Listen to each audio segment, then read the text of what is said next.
السلام علیکم ورحمۃ اللہ وبرکاتہ۔ بسم اللہ الرحمن الرحیم، والصلاة والسلام علی سیدنا و مولانا محمد وعلی آلہ و اصحابہ اجمعین، اما بعد۔ محترم جناب مولانا عطاء اللہ بند علی صاحب اور تمام معزز سامعین، بہن بھائی، بچے بچیاں جو بھی سن رہے ہیں، اس وقت خاص طور پر میں آپ سے مخاطب ہوں۔ میں سوشل میڈیا دیکھتا نہیں ہوں کہ مجھے سر میں درد ہو جاتا ہے، تو ویسے ان کے ٹائٹل کبھی کبھی دیکھ لیتا ہوں۔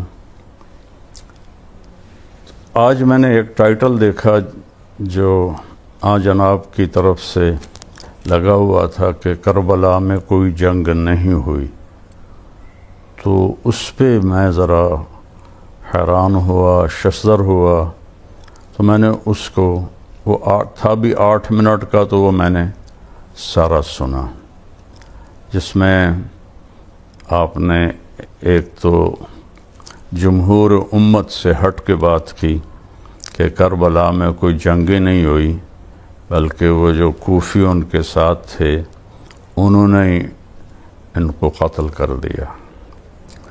دوسری بات آپ نے فرمائی کہ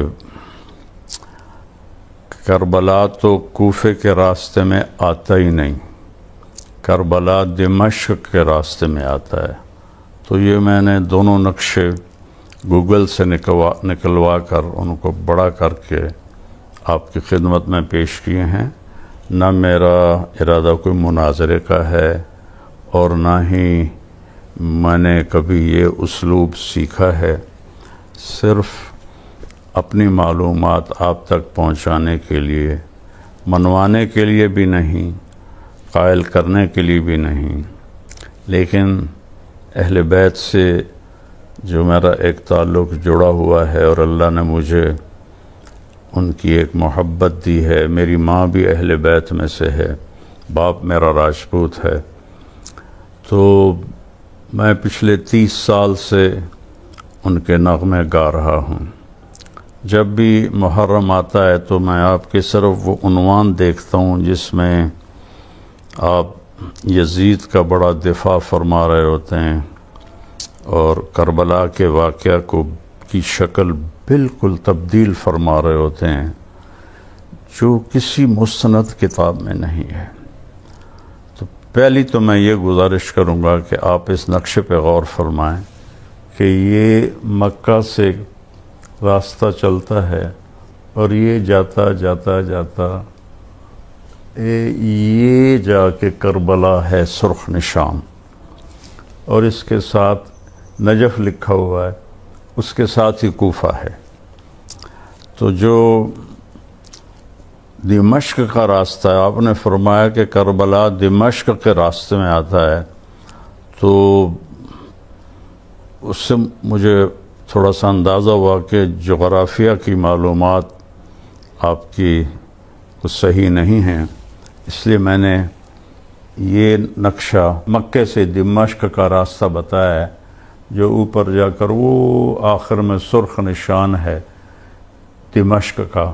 تو اس میں کہیں بھی راستے میں کسی جگہ پر بھی کربلا نہیں آتا۔ یہ راستہ مدینے سے تبوک اور آگے جا کے اردن میں داخل ہوتا ہے، اور اردن سے پھر یہ شام تک چلا جاتا ہے، اور یہ راستہ مکہ سے مدینہ کے اوپر سے ہوتا ہوا حائل اور یہ سکاکا اور عرعر اور یہ سرخ نشان کربلا، یہ نجف اور کوفہ، ان کے درمیان میں 6 کلومیٹر کا فاصلہ ہے، یہ ساتھ ساتھ ہی ہیں۔ تو ایک تو یہ آپ کی خدمت میں گزارش کرنی تھی کہ یہ آپ کی معلومات غلط ہیں کہ کربلا کوفہ کے راستے میں آتا ہی نہیں۔ بڑی حیرت ہوتی ہے آپ اتنے ذمہ داری سے بات کر رہے ہوتے ہیں لیکن وہ بالکل غلط ہے۔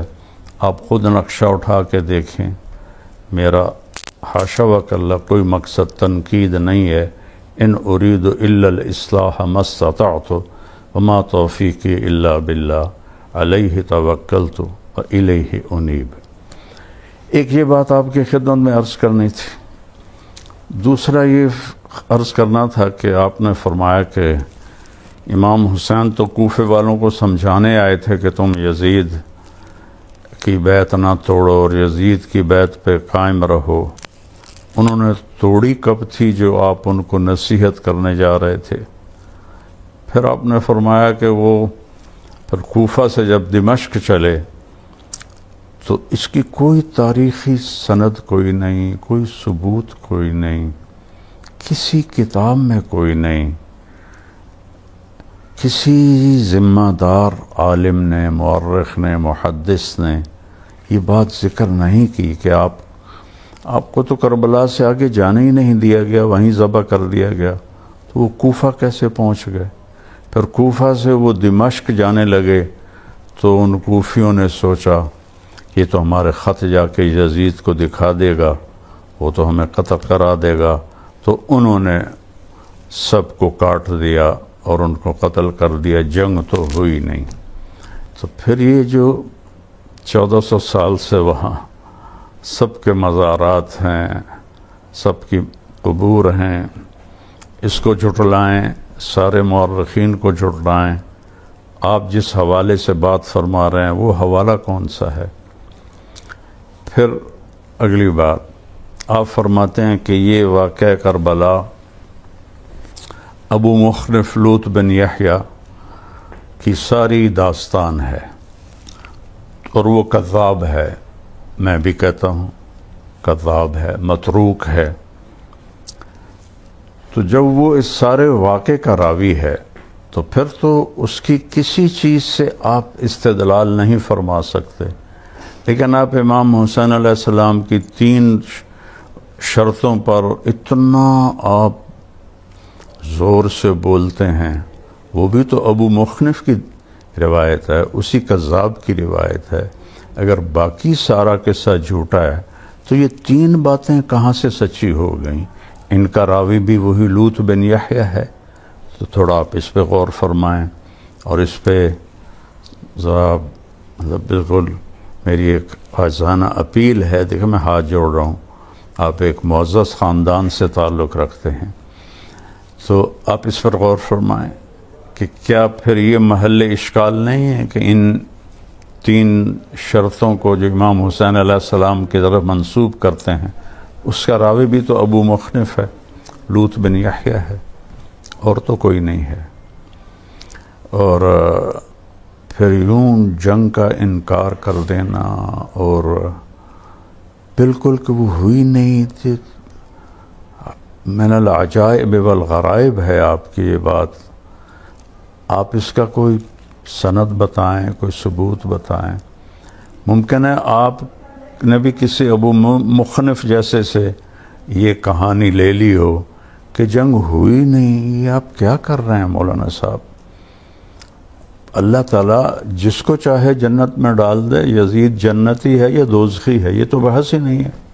یہ تو یغفر لمن یشاء ویعذب من یشاء، جس کو چاہے جنت میں ڈال دے، جس کو چاہے جہنم میں ڈال دے، یہ تو ہمارا مسئلہ ہی نہیں ہے، وہ اس کی مغفرت ہے، وسعت رحمتی کل شیء۔ تو وہ تو کا مسئلہ بحث سے خارج ہے، اس کی بخشش ہے، چاہے معاف کر دے چاہے وہ پکڑ لے۔ باقی آپ جو اول جیشن یغزو مدینۃ قیصر مغفور لہم کی آپ بات فرماتے ہیں، میں آپ کو حدیث صحیح سناتا ہوں کہ آپ نے فرمایا جو ہر نماز کے بعد آیت الکرسی پڑھتا ہے تو اس کے اور جنت کے درمیان صرف موت ہوتی ہے اور کوئی نہیں ہوتی۔ اب ایک آدمی 5 وقت نماز پڑھتا ہے، ہر نماز کے بعد آیت الکرسی پڑھتا ہے، کام اس کا حرام ہے، سود وہ کھاتا ہے، زنا وہ کرتا ہے، شراب وہ پیتا ہے، جھوٹ وہ بولتا ہے، تو کیا اس حدیث کے مطابق وہ جنت میں جا سکتا ہے؟ اللہ چاہے تو لے جائے، کوئی اس میں اللہ کے لیے کوئی شے بعید نہیں، لیکن جو شریعت کا ایک قانون ہے، ایک بات کے ساتھ اور کئی چیزوں کو ملا کے پھر نتیجہ نکالا جاتا ہے۔ تو آپ نے یزید کے بارے میں کہا کہ وہ اس کا امیر تھا لشکر کا، لیکن میں بھی مانتا ہوں کہ یزید نے امام حسین علیہ السلام کے قتل کا حکم بالکل نہیں دیا تھا، نہ ہی وہ اس پہ راضی تھا، لیکن جنہوں نے قتل کیا تھا ان کو تو سزا دے سکتا تھا۔ میں نے چھوٹا سا کلپ سنا تھا، اصل میں حکمرانوں کی مجبوریاں ہوتی ہیں، وہ ایسا آپ نے رقیق اور ایسا جان چھڑانے کا طریقہ تھا آپ کا اس میں، وہ اصل میں بادشاہوں کی کچھ کمزوریاں ہوتی ہیں، کچھ مجبوریاں ہوتی ہیں۔ اہل بیت کے قاتلین کو قتل نہ کرنے میں کیا مجبوری تھی؟ یزید تو کوئی 90 لاکھ مربع میل پر حکومت کرتا تھا، اور 3-4 ہزار کو قتل کروانا، اور ابن زیاد کو، عمر بن سعد کو قتل کروانا، اس کے لیے کیا مشکل تھا؟ 3 بر اعظم پر اس کی حکومت تھی۔ تو اس میں وہ قصوروار ہے، مجرم ہے، میں اس کے جہنمی ہونے کا فیصلہ نہیں کر رہا ہوں۔ وہ اللہ ہے، جس کو چاہے جنت دے، جس کو چاہے جہنم دے، اس میں ہمارا کوئی دعویٰ نہیں ہے۔ پھر جو واقعہ آپ اس کا بھی انکار کرتے ہیں، کیسی عجیب بات ہے، ہنسی آتی ہے کہ لگتا ہے تاریخ آپ نے پڑھی کوئی نہیں ہے۔ میں تاریخ کا طالب علم ہوں، میں 40 سال سے تاریخ پڑھ رہا ہوں۔ جب میں اسکول پڑھتا تھا میں نے وہاں سے تاریخ شروع کی تھی، پھر عربی کی تاریخ ساری اللہ نے مجھے پڑھنے کی توفیق دی۔ تو واقعہ حرہ کو بھی آپ تعویل کر دیتے ہیں، کمال آپ کی بادشاہی ہے، شہنشاہی ہے۔ اہل مدینہ کو یا اللہ جو تنگ کرے اس کو اس طرح ختم کر دے جیسے پانی میں نمک گھل کے ختم ہو جاتا ہے، اور جو ان کو ڈرائے اس کو تو ڈرا۔ تو اس کمبخت نے تو 3 دن مدینے کو حلال کر دیا۔ اور مسلم بن عقبہ مری، اس خبیث نے صحابہ کی اولاد کو قتل کیا، صحابہ کو قتل کیا۔ ساری بڑی کہ اس واقعہ حرہ تو ابو مخنف نے بیان نہیں کیا، واقعہ حرہ تو لوط بن یحییٰ نے بیان نہیں کیا، واقعہ حرہ تو محدثین نے، مورخین نے بیان کیا۔ آپ اس میں بھی ڈنڈی مار جاتے ہیں اور تعویل کر جاتے ہیں۔ کتنے بڑے صحابہ اس نے قتل کیے اور کتنے صحابہ کی اولاد قتل۔ آج تک وہاں جنت البقیع میں حرہ کے شہداء کی جگہ بنی پڑی ہے، جو صدیوں سے اس بات کا ثبوت دے رہی ہے۔ باقی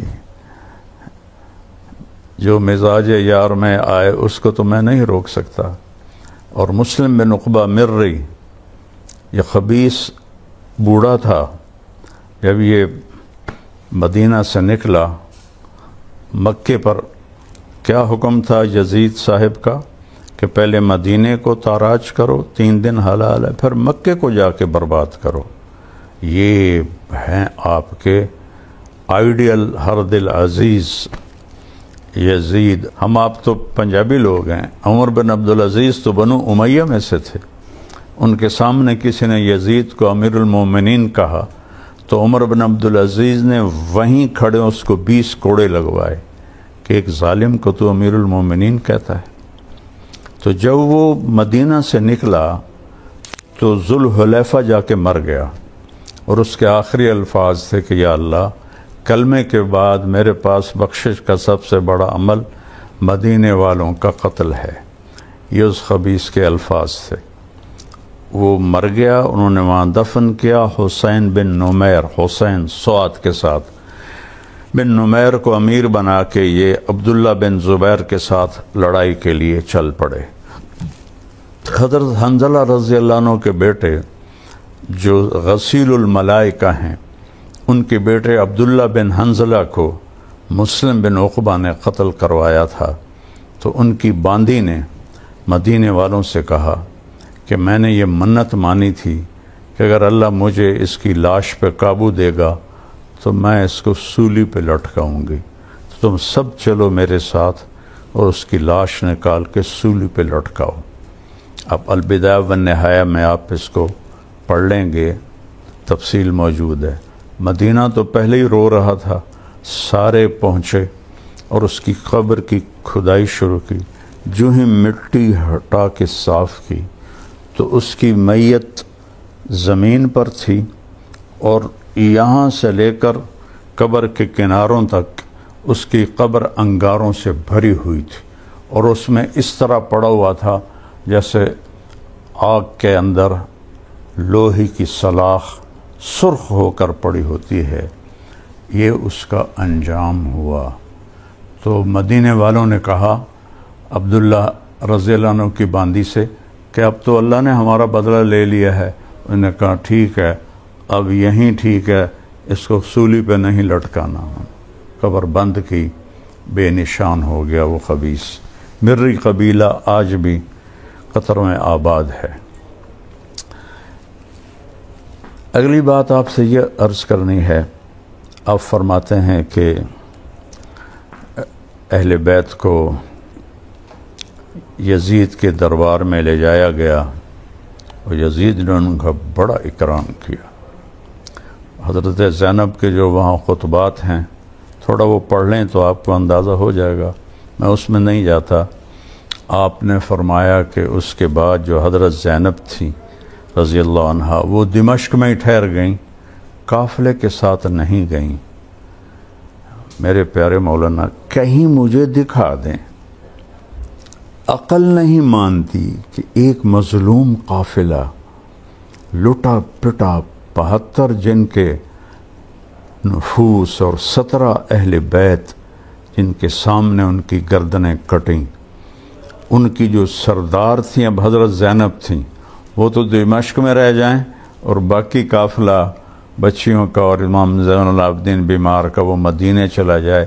کسی تاریخ کی کتاب میں یہ نہیں ہے، کسی مستند تاریخ میں نہیں، عقل بھی نہیں مانتی اور علم بھی نہیں مانتا کہ ایسے قافلے کو تنہا چھوڑ کے وہ وہاں رہ جائیں اور وہ اکیلے وہاں چلے جائیں۔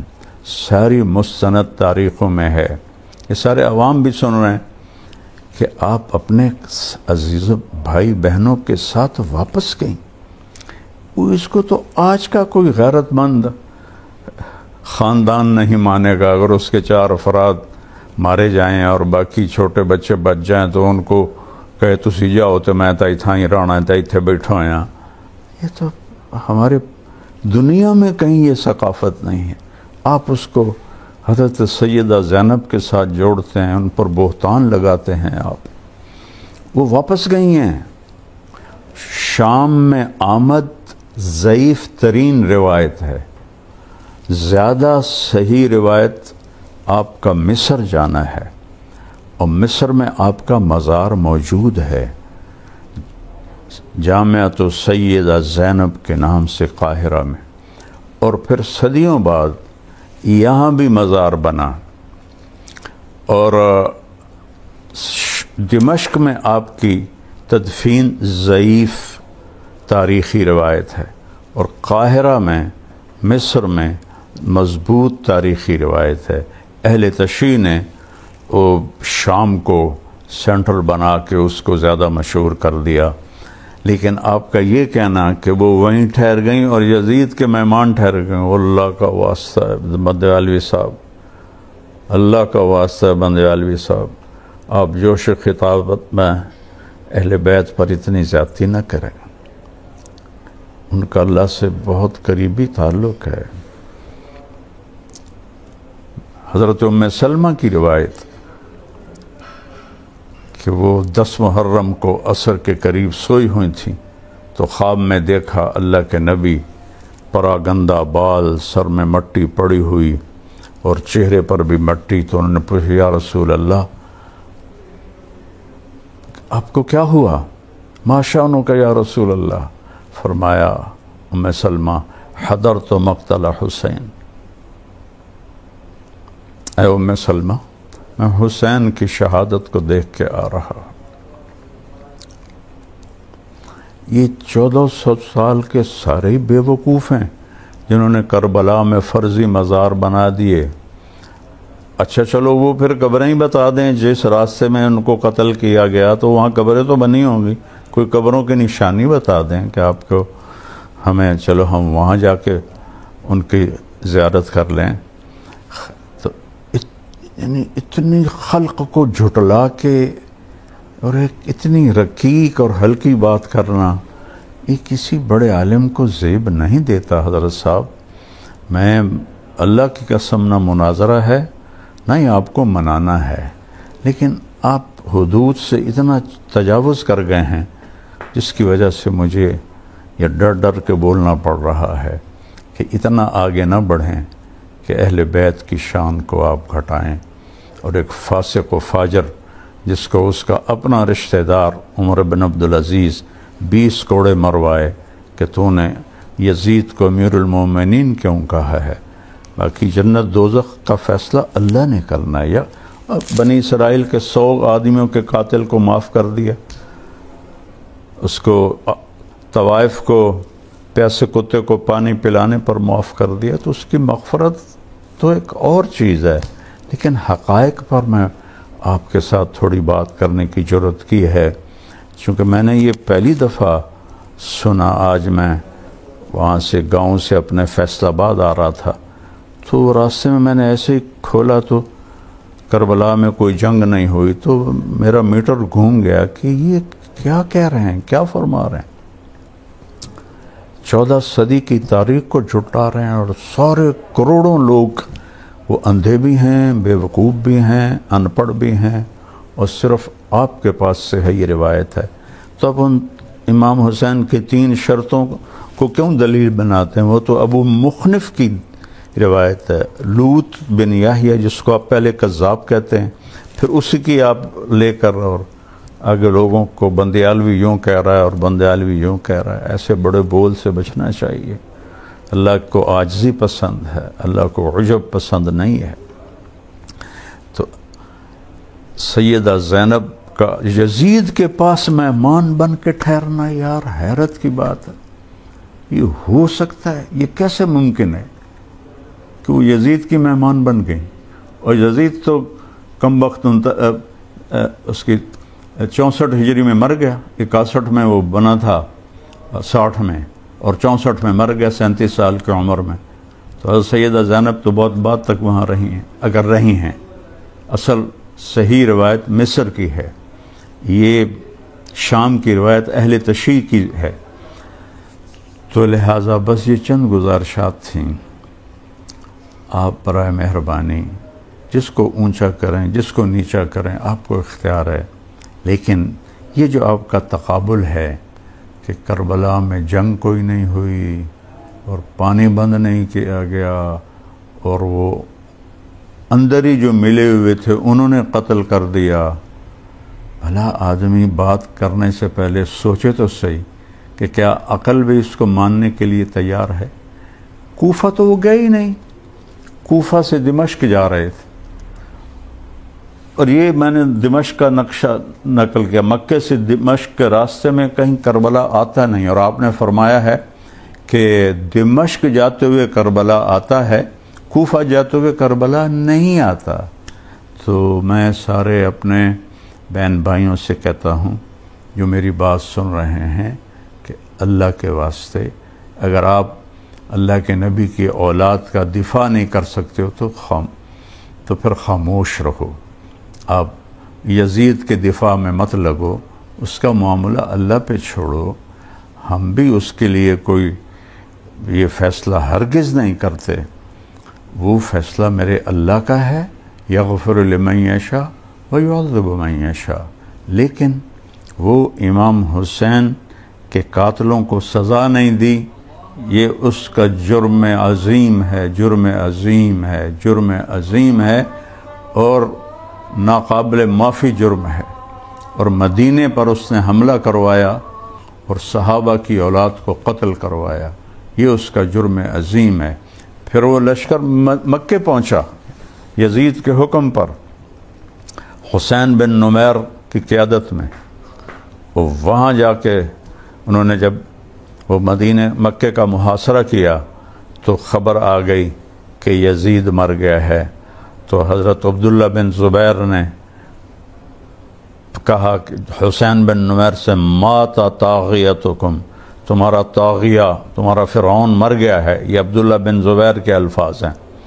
تو میں نے جو کچھ کہا ہے بہت احتیاط سے کہا ہے، پھر بھی اگر اس میں آپ کی شان میں کوئی گستاخی ہوئی ہو، یہ میں سب کے سامنے آپ سے ہاتھ جوڑ کے معافی مانگتا ہوں. میرا مطلب آپ کی دل آزاری نہیں ہے. اللہ سے دعا کرتا ہوں کہ اللہ آپ کو یزید کا وکیل بننے کی بجائے اہل بیت کا وکیل بنائے. اور جتنے میرے بہن بھائی بچے بچیاں سن رہے، اللہ کرے میری بات ان کے دل میں اتر جائے.